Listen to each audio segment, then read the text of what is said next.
Kobe, you know what I haven't had in a long time? What's that, Bear? A hot dog with a bun. I never. By the way, for Filipinos, it's 13 and that bun is gone. That's our bar mitzvah. um, what's going on, guys? My name is Barry. Oh, that is not the line I expect you to start the show off with. This is Colby. And this is Who Watches This.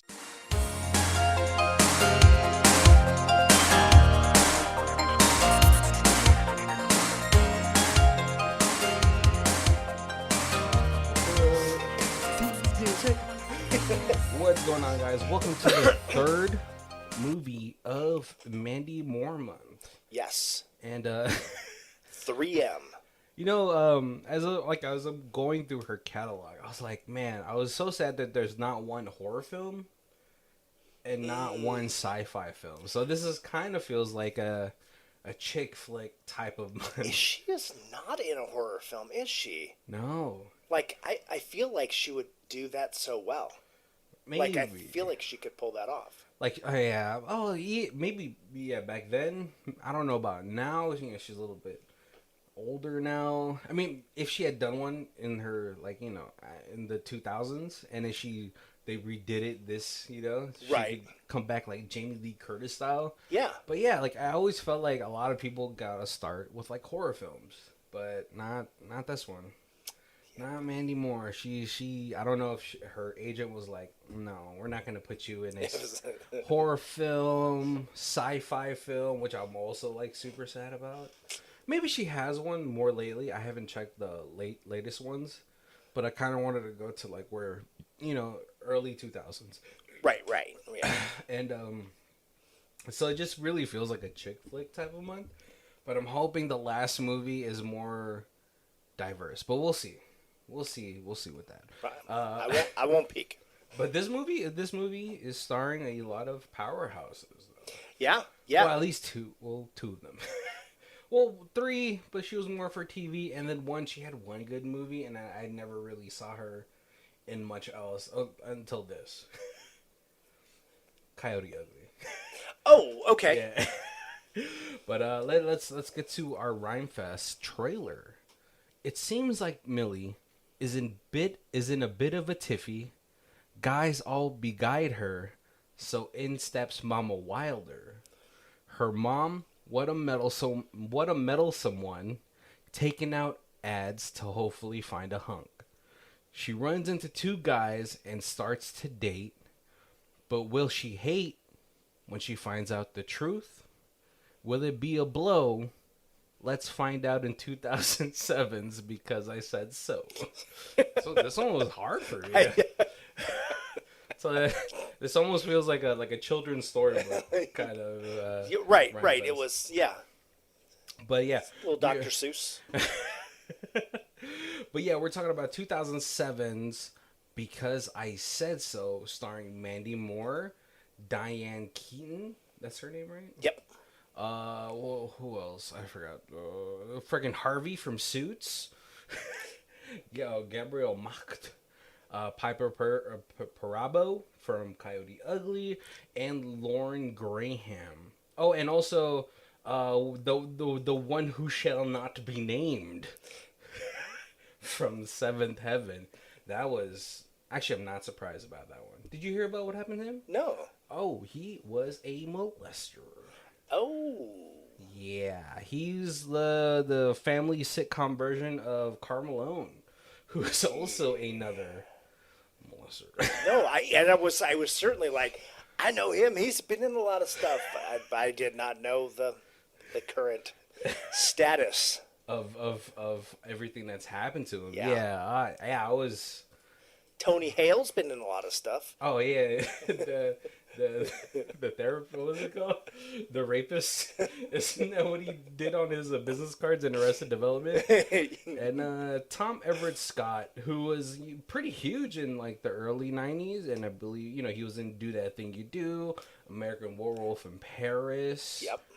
He's probably the dad from A Diary of a Wimpy Kid. So yeah, he's been on a lot of things too. Not anything too blockbustery, but he's kept a pretty steady career. And then obviously freaking Lauren Graham, who is the Gilmore Girl.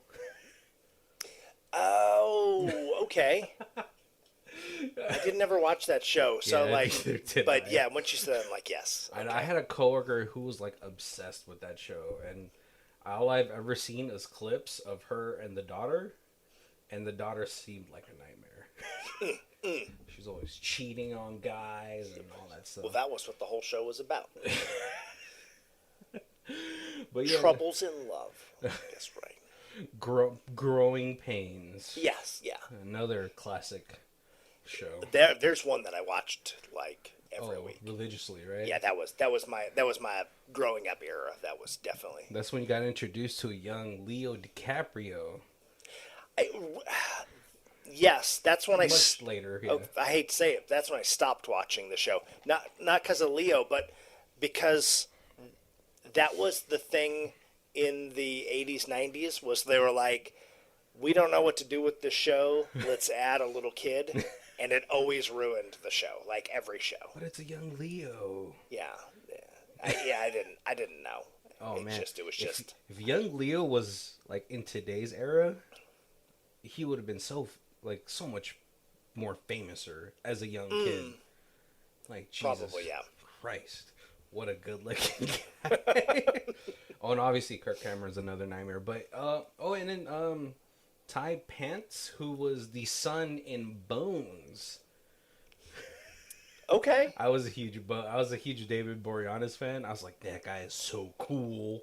He's brooding. He was Angel from Buffy the Vampire Slayer. Wasn't there like a story where they were like, Joss Whedon was like casting people for Buffy, and he was like just driving down the street, and he saw a guy like. He's like, that guy looks like he'd be really... Yeah, that's how he got casted. You know, so good for him. But let's talk about this movie that is very traumatizing to me, mainly because I'm Mandy Moore in this. So we start off with a wedding, right? It's the Gilmore Girl ladies' wedding, right? And Millie and Daphne, who is the mother of the Wilder girls, is like, oh, Millie, when are you gonna find somebody? She's like, everyone keeps cheating on me. And then and then it clips to this other Coyote Ugly's wedding. Yeah. And she's sleeping with Uncle Robbie's son, which I was like, wouldn't that make him your cousin? But maybe it's like a different uncle. Like maybe they just call him uncle. Right. Because Filipinos do that. Like, you know, like all of my friends, like cousins, little cousins, they call me like, you know, Uncle Barry or something like that. Right. So that's what I was hoping for. But they're like, oh, didn't he just get back with his wife? And it's like, oh no. Millie calls her mom because she's like, Mom, he has a hot dog with a bun. And I was like, what does that mean? I was like, I don't know if I want a girl who, at that point where we're getting ready to, and then she leaves the room to call her mom to let her know that he's uncircumcised. Yeah. But like, I guess like you know, like girls make up, you know, they make up an excuse. Oh, let me go to the bathroom to freshen up or whatever. So we're just like, yeah, she's gonna wash her vagina. That's what we think. We don't know that they're gonna go in there for a fucking phone call. And so like, you know, obviously these women, you know, this mother and these daughters have a very close knit relationship to be able to sort of talk to each other like that. You know, the two older sisters are like, that means he has a hood on his car. Yeah, and like the mother's like super grossed out and everything. Right, yeah. And then we fast forward again, and it seems like there's another wedding, but we just find out that Millie is now a caterer, or she might have always been a caterer. Right. And she's doing another wedding, and then the mother calls, and she's like, "Oh, how's that boy I sent to you?" And he kind of looks like what I hope to be is like a stay-at-home dad. Well, he doesn't look like a dad, but he's coming to this woman's work in like a hoodie and like a Old Navy t-shirt. Right. Yep. And he's openly flirting with her staff. Yeah. So it's just life. Her love life is like a huge mess, right? Right, right. And so she, we catch her going home, and she's kind of just has like a very solitary lifestyle. She has like a little goldfish that she feeds, and then she makes dinner for one. And it's kind of it's more like, oh, is she a victim of like her wanting to just be a professional career person? No, she just has terrible luck with finding guys. Right, yep. Right, so like the family they all go to like this Korean massage place. And, Oh, right, because they want to plan Mom's birthday. yeah, they're they're all planning together, and it's nice to see that this family's so close knit.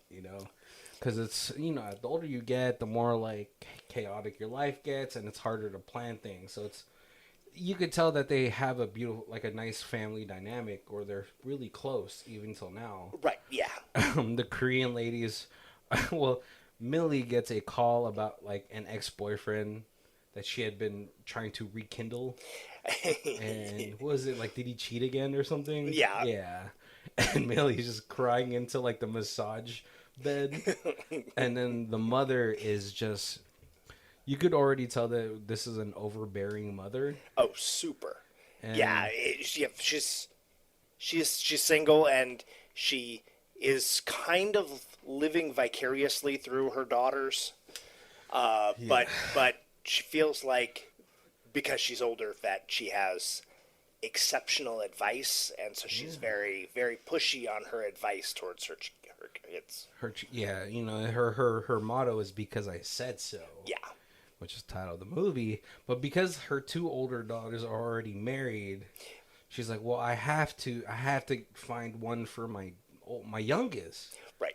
And these Korean ladies are like making fun of them in Korean. And this woman is trying to wrestle Daphne to just fucking relax. Yeah. And climbs on her back. She's like giving her like a Boston Crab wrestling move.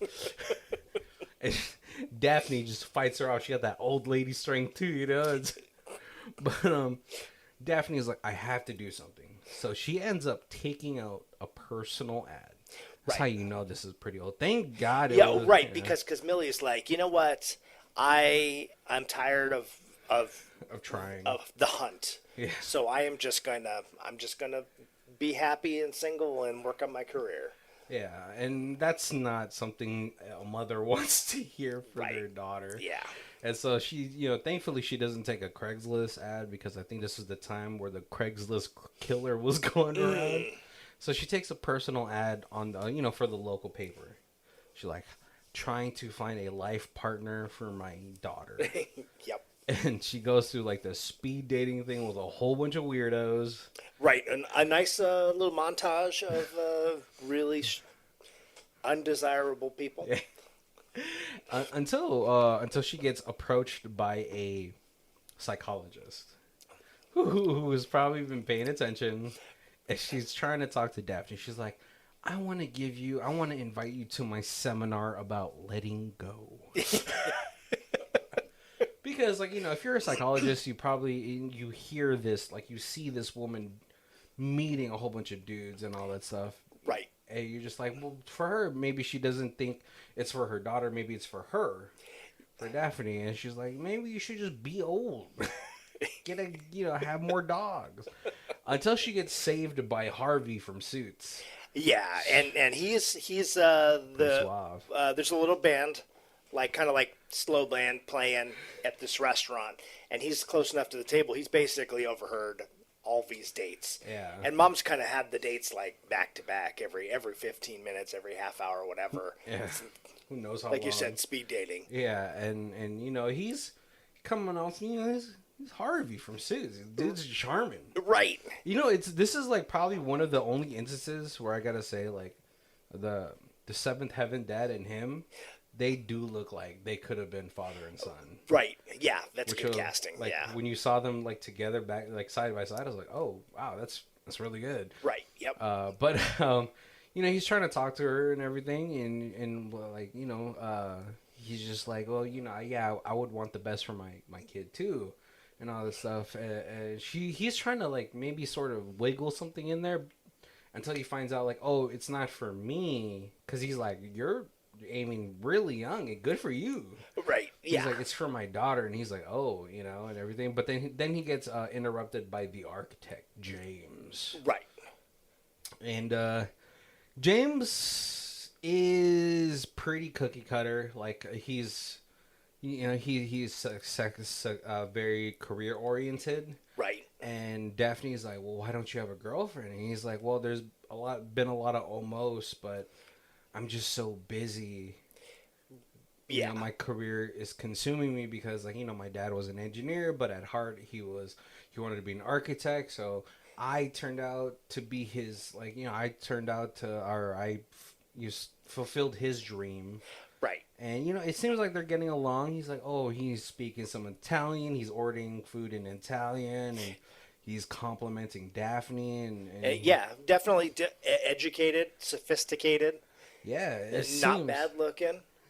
It seems like it's going well, and he's like, so she slides she slides him like the business card. Yeah. And he takes it because he's like, oh, I have a 10-year anniversary coming up for my company. She's like, well, I guess you need a caterer.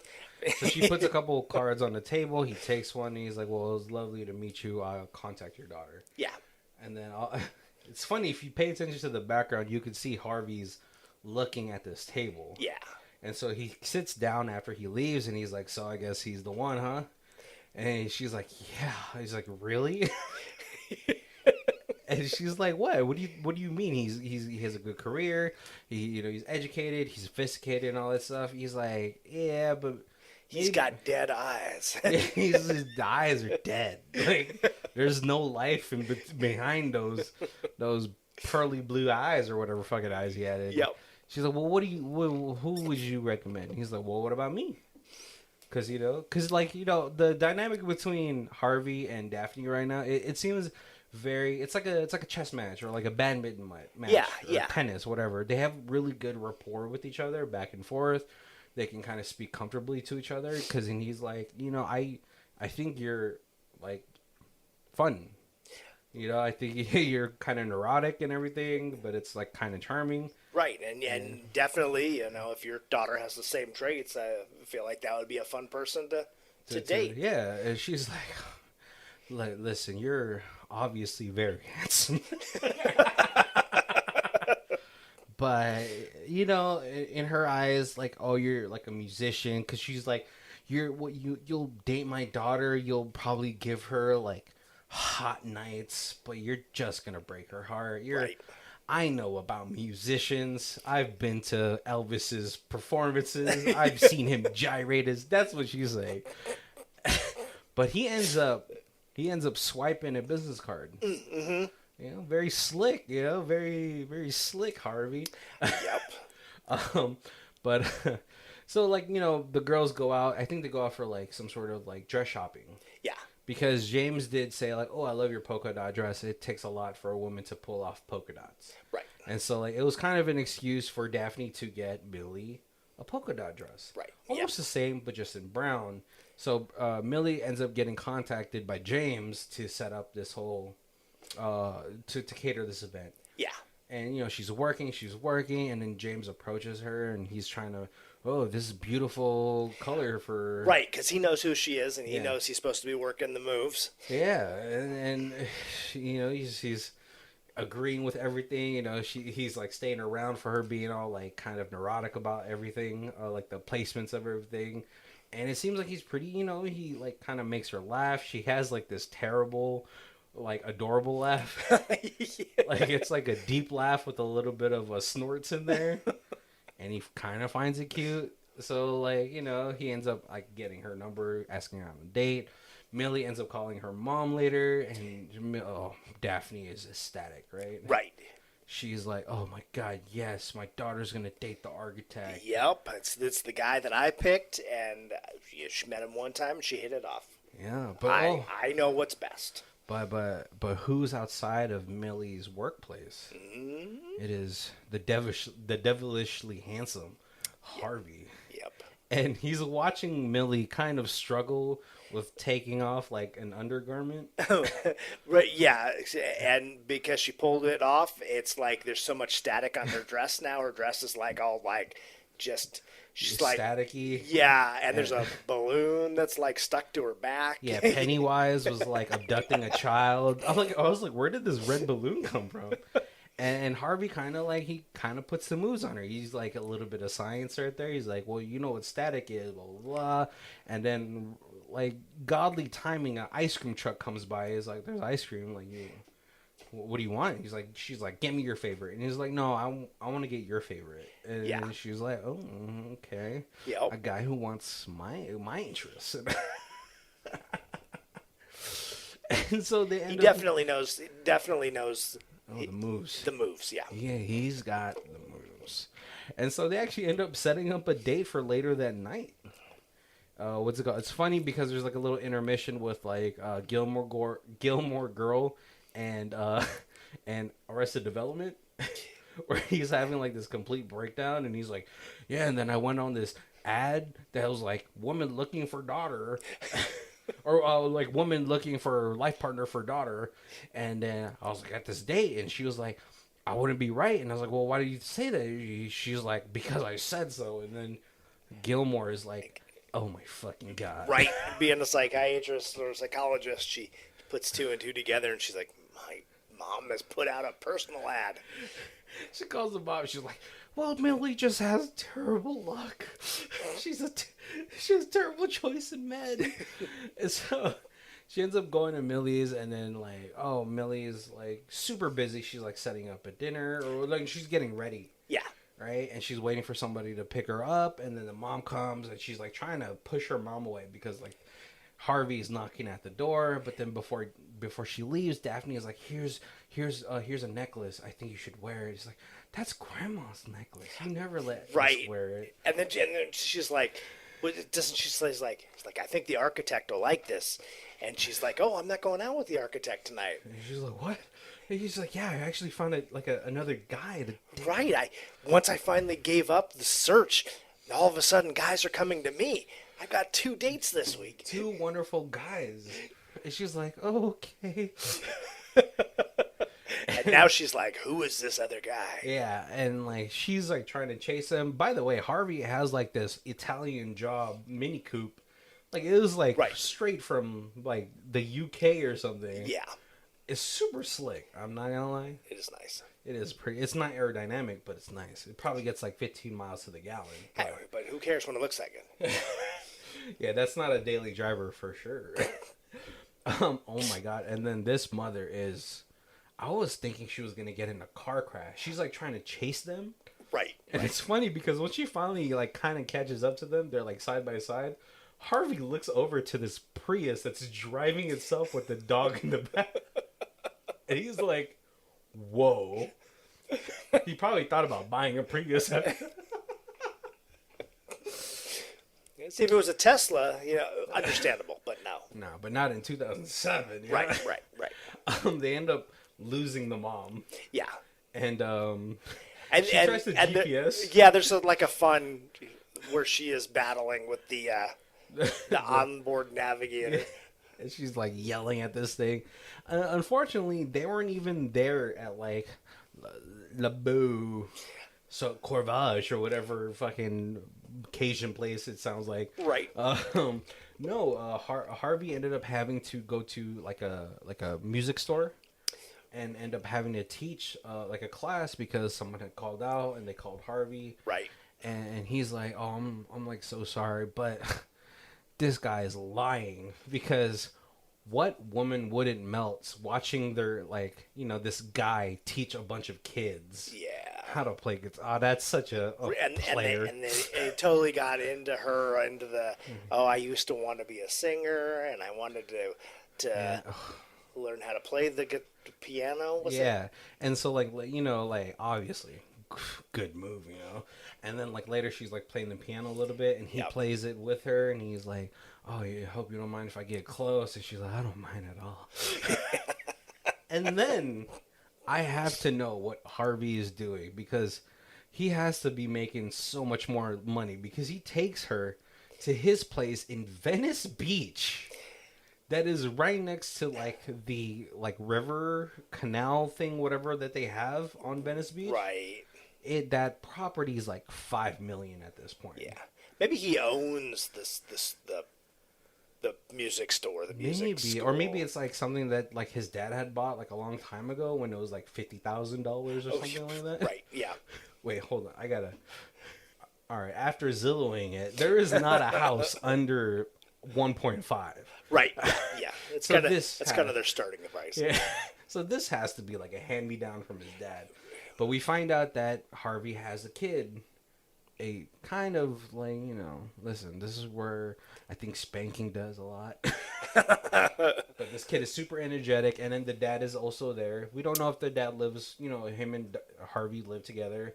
We don't know. I don't think he does. Maybe he does. I don't know. Is it dad? Because I thought he said uncle.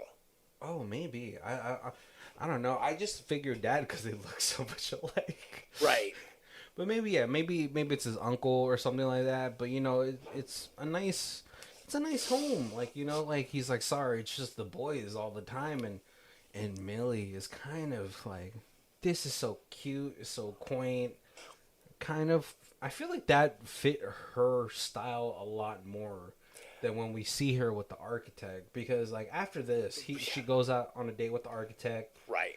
And super fancy, takes her to this rooftop like dinner place. Yeah, and he orders for her in French or Italian. Yeah, he's like, this is the only place that like sells this stuff, and she's like, oh, okay. Ooh, the calamari's so good, like, cause it's maybe especially for today, a lot of women are like, oh, this is dope, Right. But like Millie's probably like in her late 20s. At this, like, in this movie, she seems to be more like a woman that's like in her late 20s. Yeah. And all that stuff. So he takes her, and she's like talking about architecture. She's a rambler, you know what I'm saying? Definitely. And she's like, oh yeah, I hate like, concrete, everything. I just feel so like cold and drab. And then the next scene, we go to his like fucking house in like the hills. And it's all concrete. Yep. But it has like this amazing view. Right. Yep. I was like, I'm pretty sure he's done this. That view, not a dry undergarment in the house. Right. Yeah, I would have dated him. And they make out a little bit, and the mom calls and she's like, can you not? There's like a conference call with the sisters, and they're all the Gilmore girl is sort of like in her like maybe third or fourth year of her relationship. Yeah. And so they're kind of not like hot and heavy, not like Coyote Ugly and her man. Who are new, and they're just all all over each other, and then all that stuff, and then they're like, I gotta go kiss him, okay, bye. All of a sudden, mom kind of like, she's like kind of bored, so she goes on Adult Friend Finder, which is it's just a porn site, really. Yeah, because she tried, like, Gilmore Girl tried to talk to her mom. She's like, what are you watching, mom? She's like, nothing. Click. And it's another one of those things, another joke of her ineptitude of her age and using machinery. Dating site, yeah, like yeah. Electronics, because now she gets on this porn site and then she can't get off. She can't mute it or anything. But yeah, no, like for after that, we do have like the rest of this, like maybe like the next like hour of this movie, like 40 minutes of this movie. It's sort of like it becomes like a montage, right? Yeah. We get like split dates between, between Harvey and James, right? And it seems like Mandy or Millie is kind of having the best time of her life. She's right. Yeah. Just getting dick wherever, whenever, and the family goes out for like shoe shopping, and Daphne's like, "Are you having sex with both of them?" She's like, "Yeah." And like then they start talking about how many orgasms each of them have had. Right, yeah. You know, Gilmore's like 3, and then Coyote Ugly is like, we all know I hold the record at 7. And Mother is like, oh, what? Yeah, because they've brought up dirty things like in conversation, and Mom's always like right in the thick of it. But here she's kind of like uncomfortable with this situation. Yeah, or she's just like uncomfortable. Again, Yeah. I feel this is a really weird thing to talk to your mom about. Well, like, you know, it's different, right? Because like maybe with like your dad, you could have talked a little bit more liberally. No. That's what. Okay, maybe it's different. You know, like I said before, like you know, I have like friends that have kids and everything. It's like, yeah, teenage years are gonna fucking suck, but then like, you know, when they're in their mid-20s, you're gonna be like best friends. Right. And then that's just kind of like, it was like a nice little insight in how like their, like, you know, a mother and daughter relationship can kind of look like. Right. And how comfortable they could be, you know. So, but what's it called? So, like, in the middle of this, like, montage, there was a specific scene that kind of stood out to me, and it's when Millie is with James and they're overlooking, you know, in his balcony overlooking the Los Angeles greater area. Right. And she accidentally, like, breaks a glass. Oh, And yes. she's like, oh my god, I'm so sorry. Like, tell me where I can buy you another one. He's like, no, it's fine. You know, like, it was my grandmother's. You can't buy another one. And it was, and she looks so distraught, and he's just like kind of being an asshole. Yeah. You know, which I get. Like, you know, I understand. Like, oh, this is like a what is it called? Like an heirloom. Yeah, like an heirloom and everything. But it's just like he kind of went overboard with it. Right. You know, right. it wasn't like she did it out of malice. It was just a genuine mistake. You know, if that shit fucking matters to you, put that shit in a cabinet like China. Yeah. Yep. And use like like little $20 glasses, whatever. But then like in the next scene, she's with Harvey and the kid. And the kid kind of is like running around and bumps into her, and she drops something. Yep. And it breaks, and he's like, "Hey, like, why you don't be sorry? It's okay. It's a mistake." Right. And she's like, "No, like, it's just everything in my day has been kind of going crazy, and nothing's going wrong, and then like maybe I should just go." He's like, "Where are you going?" She's like, "You said we're having an off day," and he's like, "Listen, like, there's gonna be like hundreds of off days." Right. If we decide to stay together, we're gonna have a bunch of those. And he kind of calms her down, like, like she's like almost like undiagnosed anxiety. Right. Oh yeah. No, definitely, she's a little on the spectrum. About like, yeah, and then but then like he's able to like kind of calm her down, and then, you know, it's a nice moment between the two of them, and then she talks to her older sister, who's the psychiatrist, and she's like, he's just so, like, warm. You know, he knows how to, like, kind of, like, unwind me. Right. Yep. And everything. But then all of a sudden, James comes, and he's like, hey, listen, I'm so sorry for acting like a dick. You know, it was an heirloom, and I just overreacted. But how about I give you another heirloom? And it's, like, this beautiful bracelet. Right. And then she's talking to Coyote Ugly. She's like, he gave you jewelry. That's the winner. And so they continue on with this like montage until we get to Mom's birthday. Mom's like, who are you going to bring? You know, and she's like, I hope you bring James, the architect. And she's like, I think it should just be my choice. You know, and like they're kind of having this conversation while they're rearranging her furniture. And they rearrange it for like maybe 2 hours. For it to only end up in the same place. But like that could be like their thing about like keeping their mind busy. Like, you know, some people like to clean when they're stressed. Right. That could be like it seems like they're the most alike. You know. And so Millie ends up bringing James to the party. Yep. And you know, the party is kind of good and kind of bad. There's like this weird tension that's because Daphne keeps trying to push something. Yes. And everything. And so they're like, oh, wait, hold on. It's time for like the birthday song. And it's like the four of them kind of singing together. But then Daphne starts to lose her voice. And then she gets mad when Millie starts singing the soprano part, and then like blows up the entire performance. And then Daphne kind of walks away after like an argument, and the three sisters are like, "Who's gonna take mom?"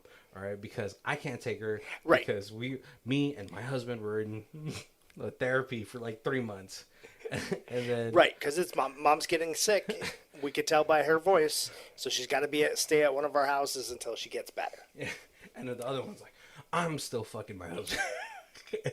And then was that when Architect made a comment? Oh, he that- had a toast. A toast that wasn't really a proposal, but it was.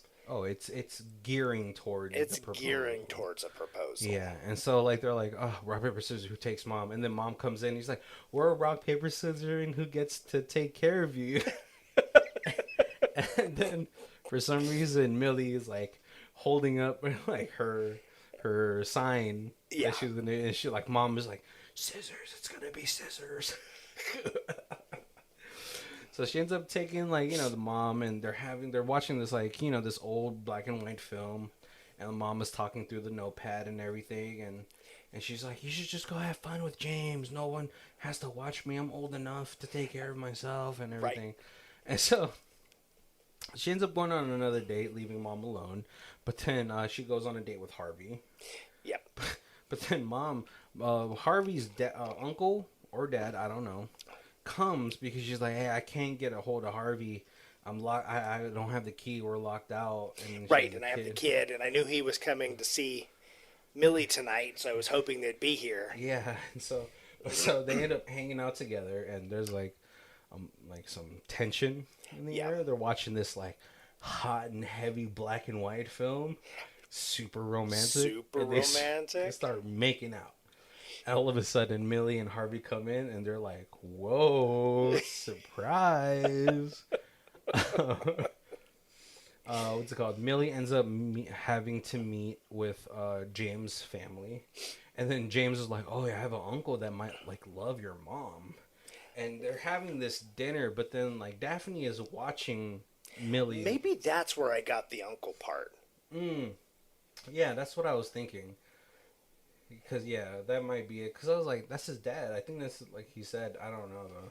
But, yeah, like, Daphne is watching Millie, and she's looking at her daughter, and her daughter doesn't look as happy as she does when she's with Harvey. Right. She looks all prim and proper and just bored. She just looks bored. And, no, Millie ends up getting dropped off by James.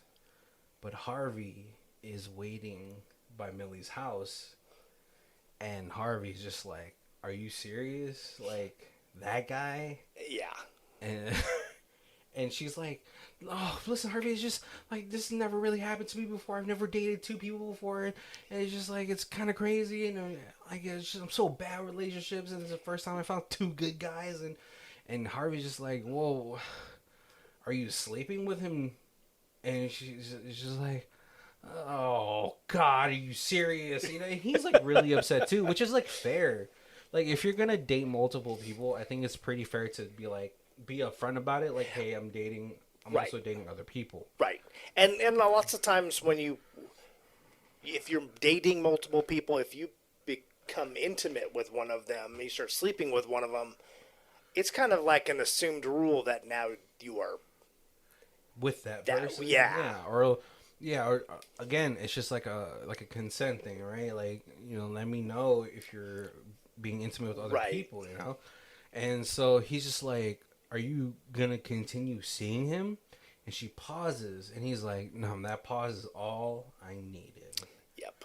And so he leaves. Millie's like distraught, but then the next scene, we see them together, James and Millie, and they're practicing some Italiano. Yep. And but she seems distant. Yeah, she seems pretty distant, or she just seems like kind of like her mind is elsewhere, right? Right. But then like, oh no, she burns the souffle, and she's like, oh, like we see earlier, like the scene where like Harvey calms her down. She's able to get the souffle out in time. Yeah. And Harvey's like, the timer didn't go off. She's like, "I just know." Yeah. And in this scene, she burns it because she's just so like maybe this isn't where she wants to be or something. Right. Like she oh yeah, sorry, earlier Kobe was saying that she finds the ad, Oh yeah, yeah. or like she doesn't find the ad but she finds out that like her mom took her ad. She's like, oh, it's great that you're Oh trying to right, find because dating. somebody calls and she answers her mom's phone because her mom's in the bathroom or For something. some reason the phone was in like a basket or like a bag of cookies. Oh, yeah.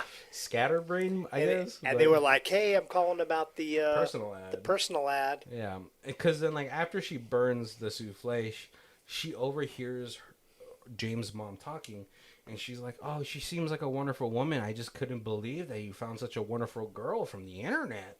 Right. Yeah. And she's like, "What?" And so she goes up to James, and she's like, or did you like? Are you dating other people? Yeah, and she's like, no. Oh no! First, she's like, "Oh, I'm so glad that you're dating other people because, like, to be honest, I was dating someone else as well." And Yeah. he's like, "No, I guess cat's out of the bag. Your mom took out a personal ad, and I kind of answered it." And, Right. And she's like, "What?" And it's funny because she's like trying to act like she's the victim, but she was also dating somebody else. Yeah, So it's yeah. kind of a double standard, but she kind of lays it all out to James, and she's just like, I don't. This was fun, but I just don't think you're the right person for me. Right. Pretty much the gist of that whole thing, and he's just like he kind of feels like he was trying. He was like, no, like I really like you. Like I thought like who cares how we got together? Like we're together. Right. Yeah. This is just will be a funny story to laugh at in a couple of years. Yeah, but she's like having this breakdown, and she's like, I hate that you always laugh when I'm like having this crying fit. And, you're not even trying to comfort me or to slow me down or something. You're just laughing at me. Yeah. And like in like moments like those, she's probably thinking about Harvey. Oh, definitely. And all that stuff, and like how he would like calm her down from the. She's just like an anxiety-ridden person, and so she's like, I think I'm in love with Harvey, because she ends up trying to go to his class. Oh, meanwhile, sorry, by the way, mom and Harvey's dad or uncle, whichever, are like heavy. Oh yeah, They are heavily getting it on, and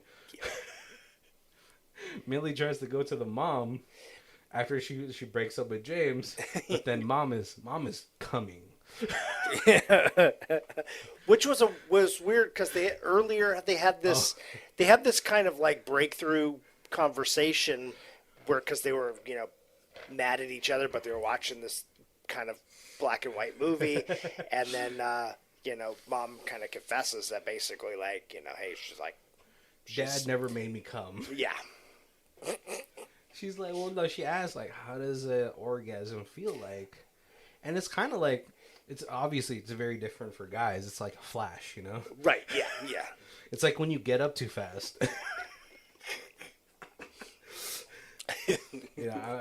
Women, I think for women, it's a much more of like it's like I've heard women kind of describe it as like electricity going through your body, and then Mandy, like Millie is trying to talk about it, how it's like you lose control, but you're not like in loss of control. Your toes curl, and it's a really awkward question. She even states it. I can't believe I'm telling my mom this, because the mom was like, "Your dad was just so busy," right? Which is really sad. You gotta come, ladies. But yeah, no, and then so.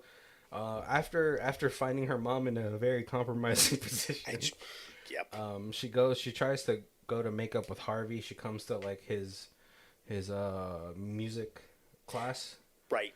And Harvey's just like, this is done, like like it's over, She does end up finding out that like it was a whole personal ad thing too, because in the sister, she goes to the sister as well, and she's like, Mom, I didn't know Mom found those guys from, she's like, guys? Yeah. She's like, oh, that was plural, wasn't it? Whoops. But she still ends up, like, liking Harvey a lot because he's a down-to-earth kind of guy. Like, Right. You know, a really good partner, and but then like he's just so betrayed by everything, and so like he on the way home to his beautiful Venice Beach home, that is somehow funded by music classes. Daphne and like the dad or the uncle are there, kind of entertaining the kid, but then Daphne kind of edges like the kid and the dad or her partner to go into the house. Yeah. And he's just like, listen, like she loves you, like she's so miserable without you. She ended it with James because this and that, and kind of pleads her case. Yeah. And don't be as stubborn as me. Yeah, don't. I think that's why we get along so well, because we're so alike, but I understand that stubbornness, that pride that you're holding right now, it's foolish. That is why it's a sin. And so he ends up going to this class that Millie's teaching, where she's like, this is such a good way for a dinner for one. With like these old geriatric people. Yeah, it's like the old folks home. And then Harvey is like, well, what about if you want to make it for two? And I was like, oh, Jesus Christ, this guy got lines for days.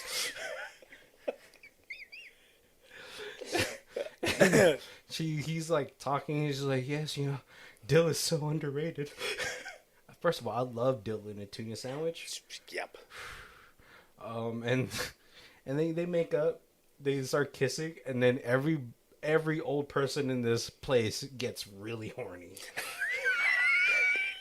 There's like these old people just making out, men, women. I think one guy grabbed some lady's tit. It was insane. And then it cuts to another wedding, which I thought they were getting married, but it turns out it's Daphne and the dad or uncle getting married, and they're getting busy again. Right. And the daughter's like, give mom 10 minutes. We'll know when she comes. Because apparently all the women in this family come the same. It was during the shoe fitting where like Daphne was eating a food and she's like, And they're like, that's how I come. It's like, Jesus Christ. And then they do like this beautiful like little mother daughter like singing thing, and then Harvey's playing the guitar with like his dad and everything, and they have fun. Kate comes over, hits the Arrested Development guy, and the movie ends there. Oh, that's right. Yeah, over the wall. All right, before we get into thoughts about this movie, let's go to our other section, High Star, Low Star. So we got a 10 out of 10. Awesome. I really love this movie. Mandy Moore is a beautiful actress. I love the part when she was crying and telling the rich guy about how she felt. Was an awesome acting scene. She made me proud, and the mother was absolutely awesome. Hands down, great performance and acting. And please don't talk about Mandy Moore's acting, but on the other hand, she is making millions, so I'm sorry for all of you losers. Also, the male actors are not well known, but this movie will put them on the map. It's people like you worst critics that don't take the time to put yourself in the writer's shoes and understand the meaning of the movie. This movie had a point, and it didn't drag, and I understand what was going on. See, this is why grammar is important. Yeah. We got a 1 out of 10. Boring. I can't write a spoiler because there's nothing really to spoil. I would rather sit through teen slasher movies. First of all, that's not where your bar should be. Teen slasher flicks are amazing. The acting and dialogue would be more interesting. Diane Keaton used to be a very good actress, but I guess she was just trying to get her bills paid. This was a total waste of someone's money and time to produce. 20 minutes into this awful, boring, and predictable movie, I was ready to get up and leave. I have been to bad movies, but this one is as bad as it gets. I am supposed to be writing 10 lines of text, but there's not much more I can say to warn you not to spend your hard-earned money on such drivel. I think this movie just wasn't for you. Right. Yeah, that's... Because Well, maybe because my shoes right in Mandy Moore. My mother is pretty overbearing as well. I, And I think the dynamic between like the mom and the sisters, it seems like a pretty realistic dynamic between a mother and her adult daughters. right. You say that I have a overbearing wife, and I totally felt that that you know I've lived this. You know, Life. wife telling daughter, "I've lived this. Do what I say. I know best." So I'm right because I said so. yeah, I felt it on a personal level. Yeah, and like it's funny now. Like, I think more now than ever, like boundaries are being set up between kids and parents, or more clearly at least. The communication is a lot more clear about like like hey, can you just give me space type of situations because like growing up like that was not a thing for kids and parents. Right. Yeah. If you want space, you got a job and you moved out. Then you had some space. And even then, I'm calling you every day. Oh, really? Yep. I'm stopping by unannounced. And I mean, it's still going on today. Don't get me wrong, but I think there's better communication on both sides, right? Right. Yeah. And this is definitely something an overbearing mother would have done for their kids. Is try to find. They're always trying to set you up. Right. And they're always trying to tell you like who's right and who's wrong. Like as far as like your partner of choice, like you can't date a musician. He's just gonna treat you like a groupie. Yep. And everything. And so and I think Diane Keaton and Mandy Moore did like an excellent job as far as like acting goes. Right. Yeah. As portraying those parts, yeah. I mean, it was very believable. Yeah. Because Diane Keaton was like kind of giving me like a trauma flashback. I was like, oh Jesus Christ, someone stop this mother. For like Jim Carrey in The Mask without the mask. Yeah, and you know she's right, and what she's doing is all coming from like a genuinely good place, like from her heart, but it's just not the right thing to do. Yeah, because we all know that the road to hell is paved with good intentions. Absolutely. Look at you. Right? Some American idioms for you guys. Yeah, and like obviously like maybe Millie did need some direction just because from what the gist of what we got of her previous partners, they've all kind of just been wrong for her. Yeah. And so maybe that's also like another factor why Daphne was just so involved with this whole situation because like what parent wants to see their kid like heartbroken and what parent wants to see their kid give up. Right. Because you got a girl who's seems naive and she's a little bumbly, but she's really cute. She's not going to have problems meeting people. Yeah. But if she's just loosey goosey, she's not going to have.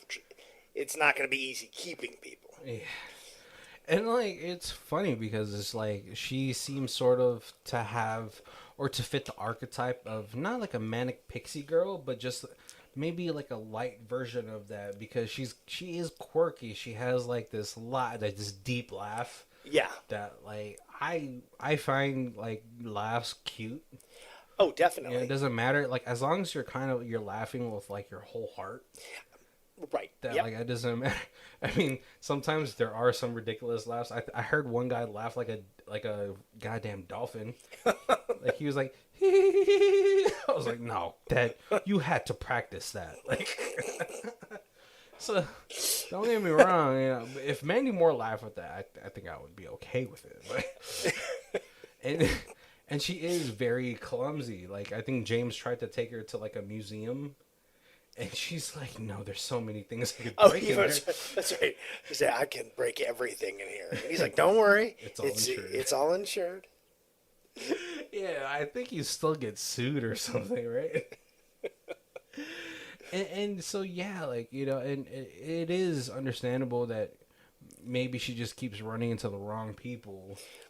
Because yeah, she's super attractive. Right. Yeah. And so maybe that's another factor why Daphne was just so involved. Did you have parents like this? Or?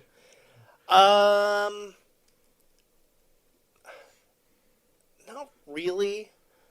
Like my dad and I I'm like, we didn't necessarily, like, he was a good dad, but like we just didn't get along. So like we didn't ever, like, he never gave me any advice on stuff like this. Really? Because I just He was just an old school dad. I just kind of avoided him. Was he like the dad from Wonder Years? Just like very stern. No, You guys just didn't have much in common? Yeah. Like he never tried to like, oh, you like swimming or right, like I don't know. Let's try to unpack some of this right now. Yeah. Tell me about your dad. Yeah. Hey, he was just the guy that lived in the house. Like Paid all the bills, yeah. I got along great with my mom. I was total mama's boy. Yeah. Well, like, what? No, like, tell me about your dad. Like, was he like a sport? Like, was he just a hard ass or? No, he didn't really do anything. So I didn't ever really do anything with him. And then you became, teenager and you hate your parents, and then for no reason because you're 15 and dad's the enemy. And then you moved out. And then I actually lived at home through college, so. But you guys just never really hung out. So yeah. Man, that's kind of. Are you sad about that or? No. You're like, I haven't. And it's terrible. It's like, because even now, like, I feel like I talk to my dad, but it's all like text. Like I text him like once a week. He texts me. I send him like pictures. Like, how about the Padres? Does something cool. How about the Bucks? Yeah, but it's like in Florida, right? Yeah. Yeah. How about those Buccaneers? He's a Cardinals fan. Cardinals. Oh. from where he grew up, he is. Yeah, because my mom is definitely Daphne in this whole situation. Super involved, sometimes crossing a lot of boundaries and all that stuff. So it was very traumatizing for me. But yeah, I think this movie isn't going to be a good fit for everybody. But if you kind of like, if you have a tight knit family, you can kind of see some parallels and be like, oh yeah, she's just like my mom. Right, and kind of like we were saying, there's even like generational, because like I definitely more saw the mom side, because like that's Teresa and Sierra. Like I could totally see that dynamic happening between. Right, and you have a kid who's like making dumb decisions, and you're like, I hate watching you be stupid. But if I step in and do it, then you're not going to learn, or you're just going to hate me for correcting you. It's like, why would you stop me? Yeah, no, I definitely get that too. Like, I think for me more, it's just like, you need to make this mistake. But then you're also like, I don't want you to go through that mistake, right? But I think it's sort of like this weird balance that you have to be on. Is just like, I don't want you to do something stupid, but I feel like you gotta touch the iron, to know that it's fucking hot. It was like an old Titus show or something like that. It was a comedian, yeah, and there was like a episode where there's like a flashback of him as a kid, and his mom is like, "Don't get that fork away from the plug. You're gonna shock yourself." And then she turns to like the husband, and she's like, "I've told him like 10 times today." And then he's like, "Shh, just let him do it, because he won't do that again, will he?" Yeah, it really is like that. It's just like as a parent, you don't want to see your kids go through pain, but then sometimes you gotta let them do it. Yeah. Fork in the plug or touching the iron. Don't touch that. It's hot. Right. Oh, okay. I was definitely a kid that touched the iron. And really that's That's how you learn. It is. Of Yeah. having to go through those growing pains. Yep.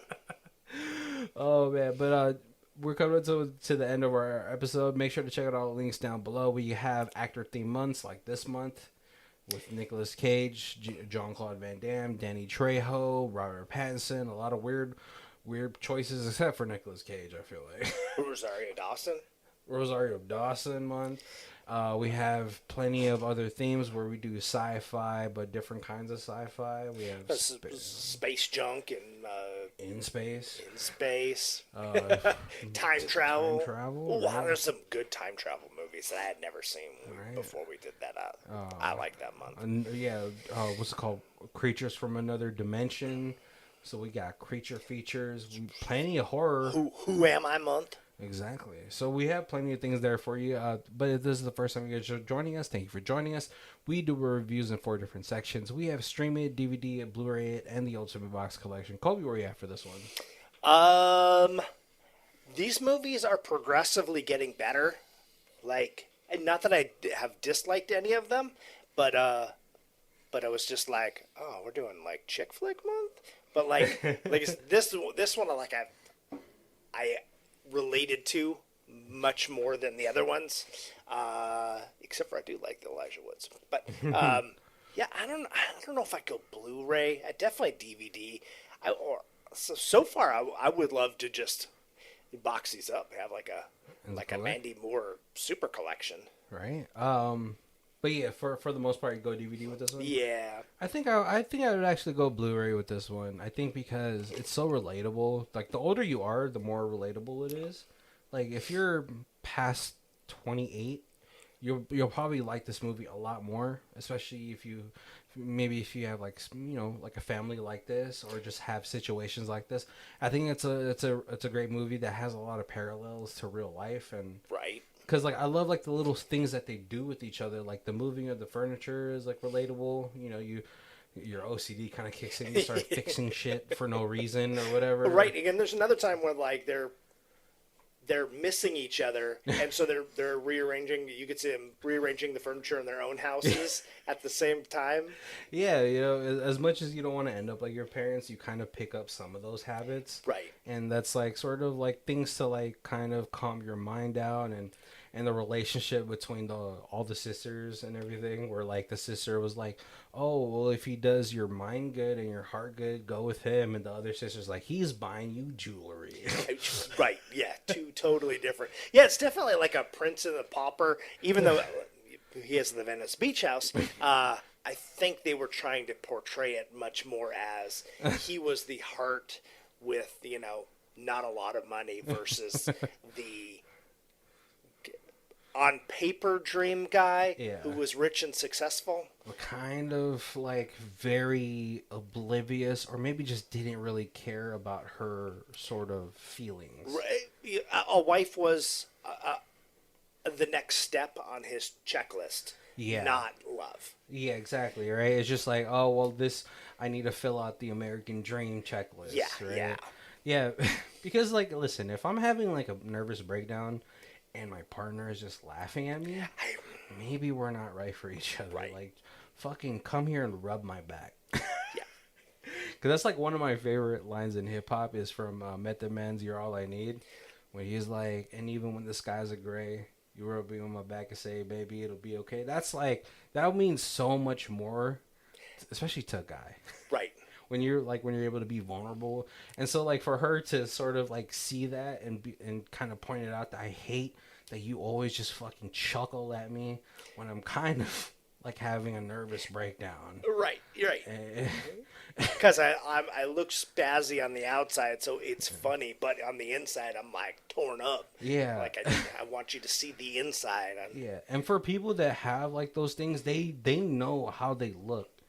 And right. They know it's an embarrassing moment that they're having this vulnerable situation happen to them, and for them, the partner, to not hey, come, try anything, make me laugh. Ice cream.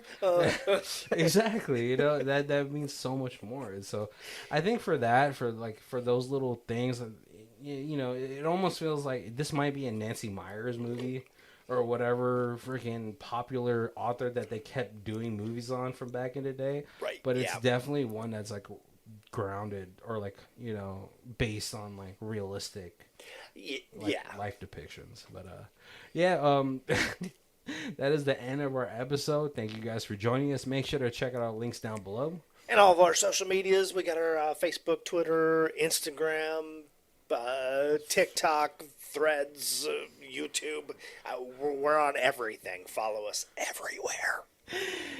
My name is Barry. This is Colby. And this is Who Watches This. If you guys want to check out who does the theme music, it is Lee Rosevere. It's called Arcade Montage. It's on our album Music Podcast 3, and our Bandcamp is down below. Thank you.